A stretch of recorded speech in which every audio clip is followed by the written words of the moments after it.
Hey everyone, I'm going to show you how to change voice AI on Claude on web. So to change the AI voice in Claude on the web, so open Claude and sign in to your account. Now click your profile or settings menu at the bottom left corner. Then from here, select settings. Once you're on settings, select general from the options. Then under general, you need to scroll down. So scroll down to voice settings. So hover over to voice. Then from here, go to style and select this style at the right side. So click on this arrow right here.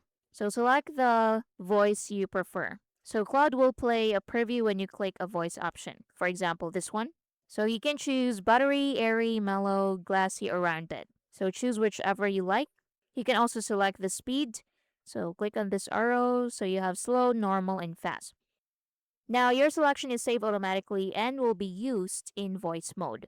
Now, if you don't see voice settings, possible reasons are voice mode hasn't rolled out to your account yet, you're using a browser or account type that doesn't currently support it, or you may need to refresh Claude or sign out and sign back in. And that's basically it. Thank you for watching.